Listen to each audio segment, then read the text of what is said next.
Hi, everyone. Thank you so much for being here. I have the very distinct privilege of being on stage with two powerhouses who I think are known to many of you, and that was already such a beautiful introduction about the kind of inspiration that I think many of you have already found, and some of you will find after today, in the work of our two writers, Alka Joshi and Chitra Banerjee Divakaruni. My name is Ragini Srinivasan. I'm an assistant professor of English at Rice. I am not going to run this like a class. I'm going to be back here and so that you can hear these wonderful writers speak. So, briefest of notes, I had the pleasure of speaking here in this room with Chitra in 2022, and we were talking about The Last Queen. And it's been just a couple years, and she has published multiple books since then, including Independence, which I just found out won Chitra's second American Book Award yesterday. This was announced, which is incredible, and hopefully we'll have a chance to talk a little bit about it today. Many of you will know Alka Joshi's work. She's the best-selling author of the Jaipur Trilogy. We were just hearing about the Henna Artist. You may have seen her in the Reese Witherspoon Book Club. You may know about the Netflix project. All of this, I think, is going to come out.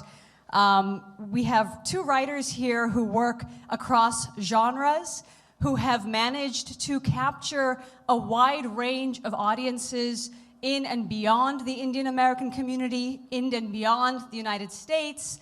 So it's really a pleasure to be here. Thank you both so much for sharing your time with us. So we were offered a chance to talk about the writing life. And I kind of want to ask you a question to start off about your origin stories. I have an 11-year-old daughter who thinks she might want to be a writer, or maybe she already is a writer. And I'm wondering, did you choose to become a writer? Was there something really conscious about that? Did you have to give anything up to become a writer? Or is it something that was a calling? No matter what path you had taken, you would have had this life. Maybe I'll ask you. I'm looking at you, Chitra, so I'm going to pass you the mic. Okay. And I'm going to just start by thanking this wonderful audience for being here with us this morning. What a great festival. And thank you all. I know all of you in Houston have many wonderful choices of places to go to. So I'm so pleased to see that you have chosen the best one.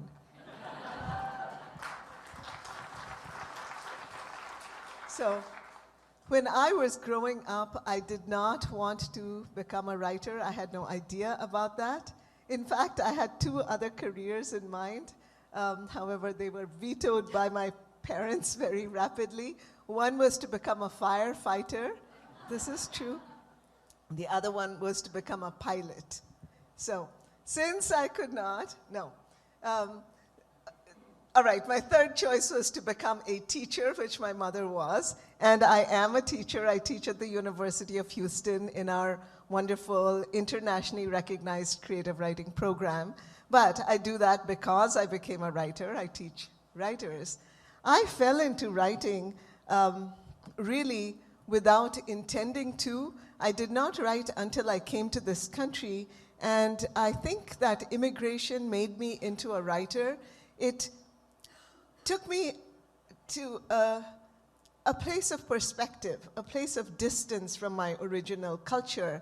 And it was only after I came to the US, living by myself for the first time, so far away in a time when there was no internet and long distance calls were too expensive for a student like me, that I felt so cut off from my culture and all the people that I loved in India, that I felt a great need to write about it. I was really afraid I was forgetting everything.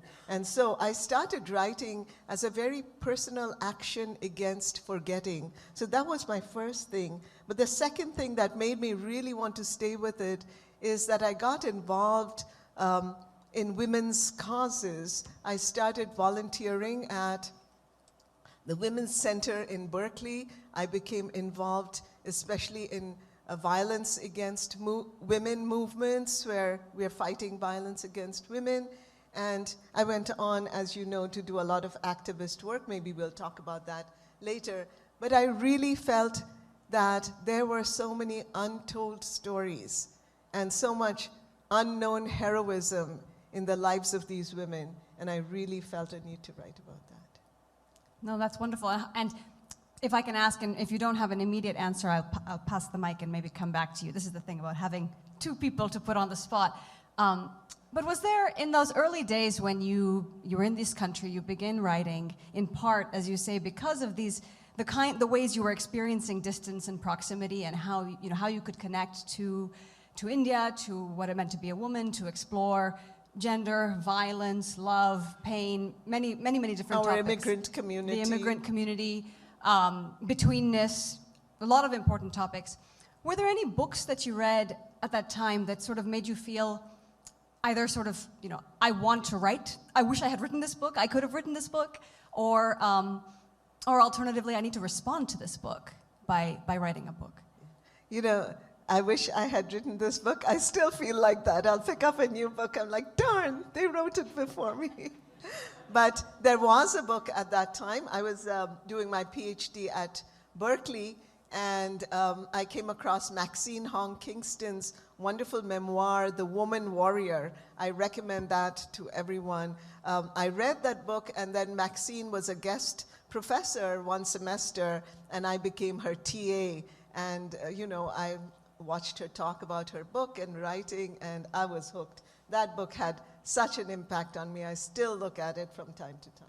Yeah, and I teach it all the time in Asian American Studies, as many other folks do, and it's so fantastic. So we did and that taught me something really important, that, societies, or let's say communities of color, communities of womanhood, we are connected. It's very important for us to connect with each other, read each other's works, learn from each other. And I think I learned that reading Maxine Hong Kingston. Now, I want to give you a chance, the same story, because I know, like Chitra, you also had other careers. I mean, Chitra, you were doing a PhD before you published your first book of poetry. You also came to writing. Oh, I'll let you tell the story. So I never intended to become a writer. It wasn't something I wasn't writing journals or short stories or anything when I was younger. I didn't start writing until my 50s, and I still didn't think that I would ever publish a book. But in 2008, there was a recession, and my job, I was running an advertising and marketing agency, and so because of the recession, things slowed down. I didn't have as much work. And so I thought, okay, what else can I do? My husband had always said you could write stories. If you wanted to, you could write a novel. So I finally, after 16 years of marriage, decided to listen to him. And so I enrolled in one of these MFA programs in creative writing. It was 2 years, very intensive. And at the same time, I was traveling to India a lot with my mother to Jaipur, which is where my younger brother had bought a flat. It was one of those experiences where you know your mother on one level as a mother, but then you experience her as an adult, as a whole separate adult who had a life before you. So my mother started taking me to the sari bazaars and the fruit and vegetable bazaars and all of that. And I began to see India through her eyes. Now, in 1967, when we first came to the United States, we landed in Ames, Iowa, where my father was at the Iowa State University. And I was a 9-year-old kid, and the only perceptions that people seemed to have of India were impoverished, third world country. There were never any images in my textbooks about the beauty of India or the multiple contributions that India has made to the world over centuries and centuries. And so I developed a perception also of India not being a cool place to be from. I don't know if any of you guys can relate, but it just seemed to me like I didn't want to be Indian. I came home and I said to my mother, I'm just going to be an American mom. I don't want to eat Indian food anymore. I don't want to dress like an Indian. I don't want to have anything to do with India. So for 40 years, I never went back. until Jaipur and my mother and I going back there. And that was when I first realized my mother had such a repressive life, and she was trained to be such a obedient person, and it really robbed her a lot of her personality. But then when I came along, she said, Alka, you will get to do everything I did not get to do. You will choose your career, you will choose your university, you will choose your partner in life, you will choose whether you want to have children, whether you don't want to have children. Whatever you want to do is going to be yours and yours alone, your decision. And so the thing I wanted to write about when I had a chance to start learning how to write a novel is to give my mother an alternate life. And so that's what I did with the character of Lakshmi in The Henna Artist. I gave her a life where she got a chance to escape a marriage that wasn't serving her, and then she decided on her very own how was she going to make a living as a henna artist and an herbal healer. So that's how my journey started, and my novel was not published until I was 62 years old. So, yeah. Which is very inspiring for those of you who have not yet written the book you want to write. That, I mean, it's inspiring to me, because I have not yet written all the books I tell myself, and I have been told, just because you haven't done the thing you say you want to do doesn't mean you will never do it. So, but that's really, it's exciting to hear that. And I guess I want to ask you a slightly different version of a question I asked Chitra about books. Was there a book that you read, it doesn't have to be recently, but as you were growing up and you were sort of, you said you're kind of were repudiating India, right, and Indianness, and experienced a particular kind of, you rejected it in a particular way that many people are familiar with, that's been written about, and I think is a widely shared experience for many people. And of course, there are many Indias, and everybody in this room has a different relationship to India and different stories of India. But that's one story that is a powerful and interesting one. So was there a book that maybe made you feel, oh, India doesn't have to be written in that way? There are other Indias that I didn't quite know, that I don't have to reject, maybe. And it wasn't just books about India. I realized that I was really drawn to books that were written about other cultures. So I loved Amy Tan's The Joy Luck Club. I fell in love with that book. I fell in love with Jamaica Kincaid's Annie John. I fell in love with Red Azalea. I realized I was drawn to books about other cultures because it gave me an idea of how you could write about your own culture and have it be in fiction, and at the same time that you were telling people about your culture, you were revealing all kinds of things that were interesting to people. You were also just revealing things about yourself, about being a woman, about being part of a family, about wanting things for yourself. I mean, it was just an amazing, experience. Then, of course, I read Anita Desai's The Inheritance of Loss, which I also just loved. And then, Chitra Kiran Desai, sorry. The daughter.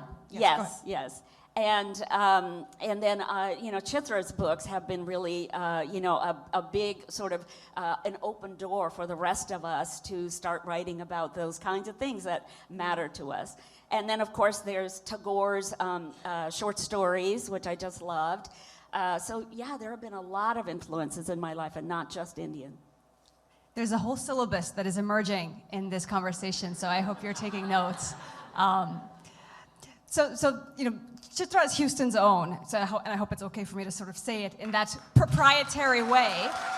But so I know that many people in the audience know that Chitra works in poetry, short stories, novels, historical fiction, children and young adult fiction, and recently published a nonfiction book. And I think technically the first nonfiction book, but though you have a PhD dissertation, so I know dissertation is not a book. Some of us wish it was, but it's not. I'm just curious if I could ask you about the experience of moving to a new genre after having written, over 24 books, and if you could just share a little bit with us. Yeah, you're talking about the book Uncommon Love. Yes, sorry I didn't name it. Uncommon Love, and it explores the early life of Narayan Murthy and Sudha Murthy. And this is a book that the publisher came to me and asked if I would write. And at first I said, I'm not a nonfiction writer, And I said, what fun is it if you can't make things up when you're writing a book? But my husband Murthy, who has been a great support all through my writing life, encouraged me to do this. And I had known Narayan Murthy and Sudha Murthy a little bit. I had gone to school with Sudha's her brother at Berkeley. And, you know, I liked their life story. I liked their lifestyle. I liked the values that I knew about them. And I felt that they would talk to me maybe the way they wouldn't talk to someone. And in fact, I went to Bangalore and stayed in Bangalore for a while and talked to them in great detail. It was very interesting. And I realized that although I couldn't make facts up, I could still use fictional techniques to describe. So the book begins with how Sudha and Narayan Murthy first met. And it's just their early life until their company, Infosys, becomes famous, goes public. So it is the life when they didn't have any money, when they were struggling, when, you know, they would have to take their children with them as they went to visit customers. And it was just very interesting for me to write that and to have that kind of restriction. I couldn't make things up, so how am I going to make the things that are there really come alive in a fictional way so that my readers can imagine, can be there, can feel what these characters were feeling. So. And it's an inspiring book, right? It's a very inspiring, and I don't know if you can answer this. Can I yes, just say, please. It's inspiring, but one of the things that we all agreed, including Sudha and Narayan Murthy, is that we were not only going to talk about the good stuff. We were going to talk about the difficult things, including their fights, including, you know, how did they work through difficult moments? What about the moment when Sudha, who's been helping with Infosys all through, who has been there since the idea came about, says, well, you know, now I think I should quit my other job and join Infosys. And Narayan Murthy says, no, you can't. You know, how do you deal with something like that? So it's in the book. You may not be able to answer this, and I don't know, you may also be curious, but were there moments when you wanted to tell a story because of, let's say, a commitment to the truth, right? The whole story. You're the researcher, you're the writer, and they said, you can't tell that part. And maybe you can't tell us what those stories were, but were there moments, and how did you negotiate them? Well, you know, I think we negotiated it by setting the parameters early. They were like, this is our story. We will tell you everything that happened in our life. We don't feel comfortable telling you about things we know about other people that they don't want told. And I felt that that was perfectly okay. So, you know, it was about them. Honestly, they answered everything I asked them. And it was very interesting because their children, Rohan, you know, the two of them, they were very interested in having this story told. So I had separate interviews with them. They told me a lot of things that the parents hadn't told me. So your children, you know, they are the dangerous spot in our lives. So, but they wanted the story told, and they wanted to, you know, tell like the embarrassing stories. The stories when the parents lost their temper and behaved badly towards the children. And so I got to tell all those stories. But I felt it was perfectly okay for them to say, look, these secrets don't belong to us. I'm not going to talk about them. It's, after all, about their life and their early life. No, thank you. And it's really interesting also because you were talking about the restrictions of nonfiction.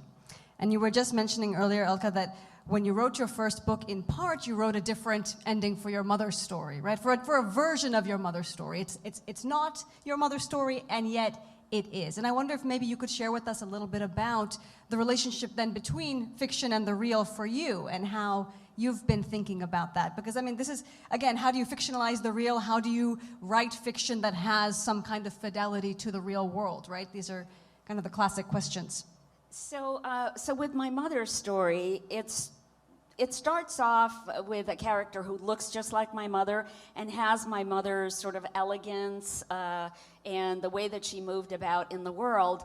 But then I'm creating a character who has a lot more chutzpah, who has a lot more independence than my mother was allowed. So she does become a different character. And of course, to maintain the credibility, and you know, I haven't lived full-time in India since I was 9 years old. So it was really important for me that South Asians would read the book and not say, hey, this doesn't make any sense, or this doesn't feel real, or, you know, you have not lived in India since you were 9 years old. How do you get to tell this story? So I did a lot of research, and that's where I think fiction and nonfiction really blend, because I wanted to make sure that the historical parts of the novel, which take place in 1955 post-independence, were true to the time period and true to what was happening in India. And a lot of people say, well, why did you choose 1955? Because I really wanted to talk about the part of India that nobody in books really talks about, and that is post-independence. What was everybody feeling? What was it like for a nation to have their nation back again that was under their control, where the British were leaving and you know, really Indians were in charge of building their infrastructure? And so my dad played a big part in that because he was a civil engineer helping rebuild India after independence. So he gave me a lot of great information, which was true and made its way into the book. And then there was, my father forwarded to me. My father is always sending me TED Talks and different videos and things that he thinks are going to help with my writing. He's amazing. He's 93 years old and sharp as a tack. But he sent me the Oxford debate of Joshi Tharoor, and that made its way into the book because I really wanted that kind of historical information, the way that he sort of fights back the decades-long misperceptions of India and the ones that are perpetuated by, you know, the British world. And so that really, you know, helped. So there's a lot of mixing between fiction and nonfiction that even happens in a fictional novel, especially historical fiction, which is what I write. And so even my fourth book that's coming out in April of next year, and then the fifth book, which is going to be all about a young girl learning Kathak, as we just learned from Vidya. So it's about a young girl from a respectable Brahmin family who wants to learn Kathak at a time when she's not allowed to. So all of those are historical fiction, and that's why I do so much research to make sure that that fiction, even though it's fiction, feels real. And you, can I add something? You know, and you were saying that you didn't want people to say, well, you don't live there. Well, you know, even though I spent about the first 20 years of my life in India, people still say that. You don't live in India, how can you write about India? So doing research is so important. And of course, you know, we make trips to India all the time, and the internet is very helpful. But in my historical novels, and even my novels that go back to the epic times, research has been really, really important, because as far as possible, I think it's crucial for a writer to say, when questioned, we can point to our sources, and we can say, these are the sources and this is how I've interpreted them. And you guys, if you have never seen, you can go to YouTube and you can listen to this Oxford debate. It was probably 20 years ago. 2015. 2015, oh, it wasn't that long ago, by Joshi Tharoor.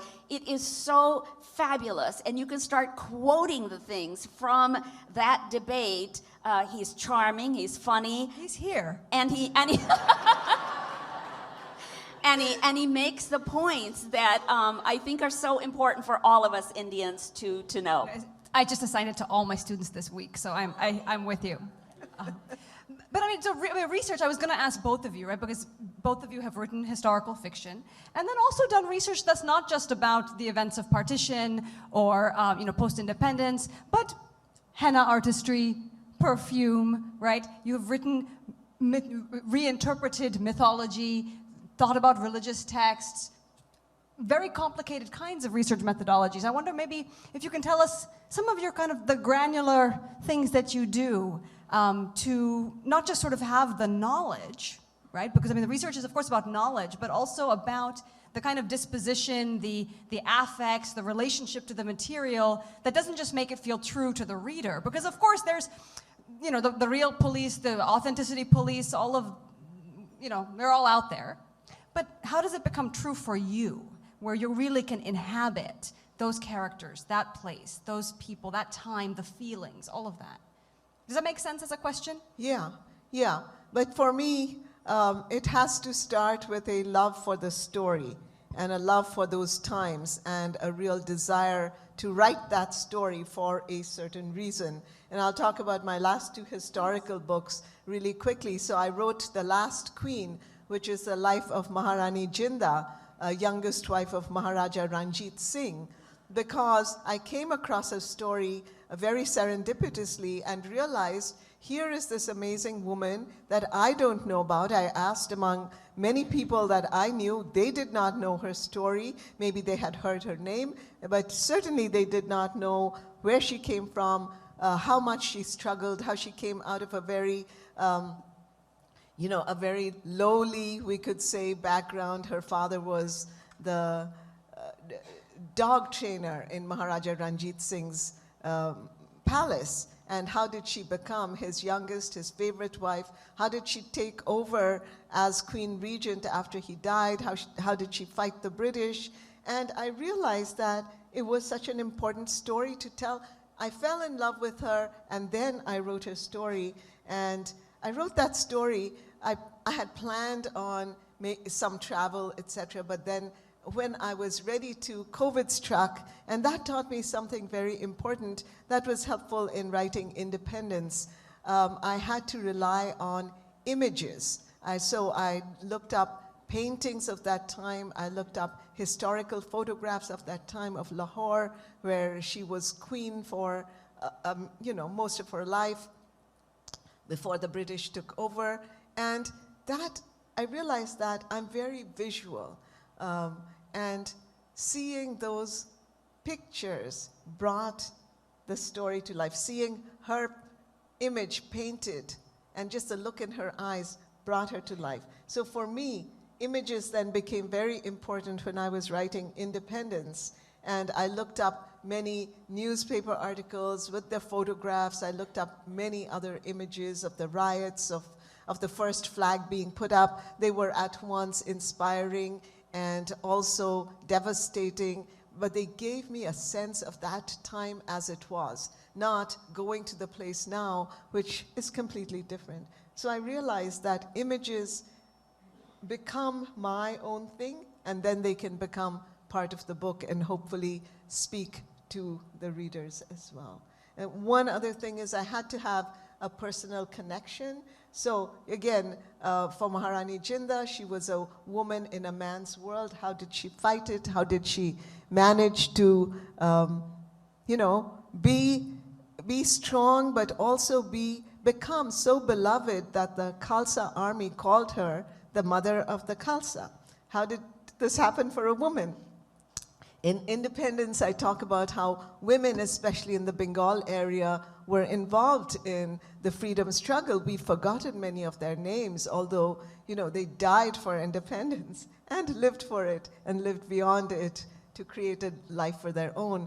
But I wanted to bring in two things that were important personally to me, and one was the art of kantha making, which becomes very important for the survival of this family of three sisters. And kantha making, that embroidery, is just so much a part of Bengal. I learned to stitch kantha not very well when I was growing up, and I wanted to bring it into the books. And the freedom songs. So this book is filled with songs that were banned when the freedom struggle was going on, and yet people would sing them as they would go on freedom marches. They would be beaten, they would be thrown in jail, and still they would sing. That was so inspiring for me.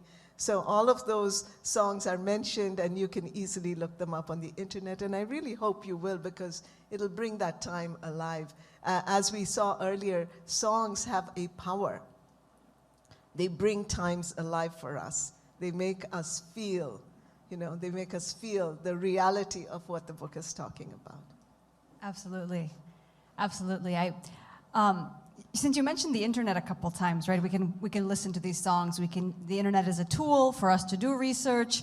I have kind of a couple different questions on the subject, and I want to maybe ask you first, Alka, because I know you also have like a YouTube series, and you use the internet media widely. You know, there are no technophobes here other than maybe me. What I want to ask you is about the specificity of the book form to you. I remember I was reading an interview with Chetan Bhagat, popular writer, fictionist, non-fictionist, who said, I'm not that invested in the book. He said, book is what paper bound together. I'm not in the paper business. He said, so I'll use YouTube, I'll use podcasts, I'll make art, I'll do whatever I can. I'll be a motivational speaker to communicate ideas to people. And I'm just curious about your relationship to these different media. So I went into the internet kicking and screaming because I was not raised, since I was a kid to use tablets and, to learn from the web or anything like that. But a year before the Henna Artist was published, my editor said, you have to be on the internet because these days you cannot be an author and not be on the internet. So I said, but I don't want to tell people what I had for dinner. I'm not interested in other people's dinners, so I don't really care. And so she said, but it's not about that. You can tell about what you wrote and why you wrote it. You can talk about the cuisine, the recipes that you put in your book. You can talk about the saris that are being worn and the jewelry and why jewelry from Jaipur is so well known, and the henna. All the research that you did on henna art and why we put mehndi on our hands and feet and bodies. So I said, okay, so I started doing that. And then by the time that my book was released, I had about 3,000 followers. And so I thought, okay, I can start talking to them. And guess what? My book was released March the 10th, 2020. And on March the 11th, 2020, the World Health Organization said, everybody shelter in place, calm down, don't go anywhere, don't go to any of Alka's readings. I had no readings, I had no book launch, I had nothing. But everybody had time to read. But everybody had time to read, which was such a tragedy. So then I went to the internet and I said, hey everybody, listen, I don't know who you are, but you have been following me for a year about all these things, and I want to talk to you. So please talk to me. Here is my email address, here's my phone number, here's my home address. However you can talk to me, you have got to come and talk to me. So people started responding, and to date, in just the last 4.5 years, I have done 900 book clubs on Zoom. I'll give you a little... I'll give you a little tip. If you want me to zoom in with your book club, and I didn't care if they had 3 members, if they had 20 members, I had to talk to people, right, to get the book out. But if you look in the back of your book, under the acknowledgement section, the very last sentence says, if you want me to do a book club for you, here is my address. So contact me. I just want to say, I too entered this field, maybe not kicking and screaming, but with some amount of trepidation. But now I love it. I love being on social media.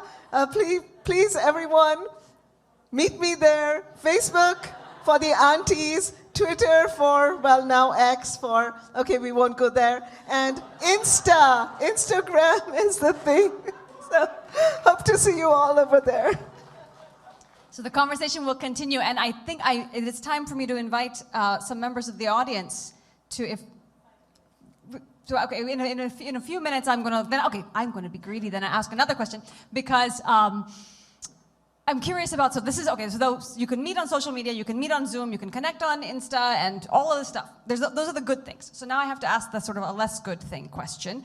And I'm curious, especially if I may ask you, Chitra, because you are a teacher and a professor, and you have instructed generations, actually, at this, not to say you're so this thing, but I know more than one generation of students. And of course, this is also a kind of frightening moment for educators, given the landscape with AI, with ChatGPT, with the large language models that I don't know how to think about it. Are they, in some sense, making writing accessible to so many more people, perhaps bringing in new people to the craft? It's a tool that people can use. I mean, should we think about this as amplifying possibilities for art, or is this like a real cannibalization of what it is that we do as writers and teachers, and how are you negotiating that? Well, as you said, it's early days, so we'll have to see how it goes, but I was very pleased and surprised because when I talked to my students, especially my graduate students who are really writing their books, and I said, listen, I'm not going to check on you whether you're using AI or not. You are free to, just like you use research sources, you're free to use anything that's available to you, but what is your thought about it? And to a person, all of them said, I want my voice to be out there. I don't want to dilute it by using AI. I will use AI for research. I'll use it for other purposes. But I want my own voice there. And I thought that was so wonderful. That yes, we will use everything out there, but we will not lose our own voice. So I feel very positive about this. Do you so, also so feel- do I. I think that there are so many great uses for AI that we haven't even discovered yet, and I think it's going to be great. I do use it for research, and the other day I wanted to convert a couple of my scenes from the latest book into a screenplay. I just thought, wouldn't it be fun to maybe do a few little, like shorts or something from it? And so I took these passages and I had AI convert them into a screenplay. And guess what? It did a pretty good job because I don't know how to write screenplays and it taught me how. So then I went through all of my screenplays and I said, okay, I can finesse these, I can make them better, I can make them stronger. So I sort of used that as a template and then I worked on it a little bit more. I do not think that it's going to replace good literature. I just don't, because good literature really depends on who we are, where we come from, what our experiences in life are. And I just think it's a beautiful thing to be able to do our individual voices. And I just don't think yet AI can replicate that. Although who knows? I could be wrong. I don't know. Yeah, no, I'm totally going to steal that screenplay idea from you. But I too feel that way. And you know what? The idea is to create good books. If there comes a day when a machine can do it better than me, I'm not going to fight it. We want the good books out there. It really doesn't matter who is writing them. Right. And here's another way that I don't think that AI can replace. So when I wrote The Perfumist of Paris, I knew nothing about perfume, nothing at all. And so I was having lunch with my producer, Michael Edelstein, for the Henna Artist episodic series. And he said, what are you working on? I said, I'm working on a book about perfume, but I don't know anything about perfume. He said, you're going to have to go to New York City and talk to my friend Anne Gottlieb. She knows everything about perfume, and she has been working with master perfumers forever. So then I go to I go to New York City. She introduces me to master perfumers. She takes me into a perfume lab. Now, those are things that I cannot replicate in AI. Those are real people I'm speaking to, and those are real follow-up questions that I can ask because I'm interviewing them. And then I go to Paris and I speak to a bunch of master perfumers there, and I get that same kind of feeling and information. And then I go to the southeastern part of France, and then I go to Lisbon, and all of these people I'm speaking to, somehow that information makes its way into the book because I am putting it there, not because AI is putting it there. But all of that communication that I do, the research I do, and talking to all these different people, that is something that only I can so far put into my work. Does that make sense? That totally makes I sense. agree. I agree with that. So let me sneak in a last thing before I open it to the audience. Because what you just described, and I think is very familiar to Chitra, given your research process also, it's part of the writing process, right? Which is not something that one always thinks about when you think about the writing process, that you're traveling, you're talking, you're interviewing, you're smelling, you're doing these things. You're feeling. You have to feel your book. So this is the question then. So what's your favorite part of the writing process? A question for both of you, and then I'll open it to the audience. My favorite part is when I come up with the new idea. That is the most exciting time, and I'm just writing things down, and then it strikes me that I'm going to have to do research, and then, I'm not as excited. And then it's like, now I have to write the first chapter, and that's really scary. I rewrite that first chapter many times just to get the voice correct, because if you've read my books, you know that the voice of the protagonists is really important for me. Well, so Chitra, the thing about the research, now I love research because research is a great procrastinator. So if you don't want to write, you do research, and you fill your notebooks up with research, and you go, well, I can't write right now because I have to do all this research.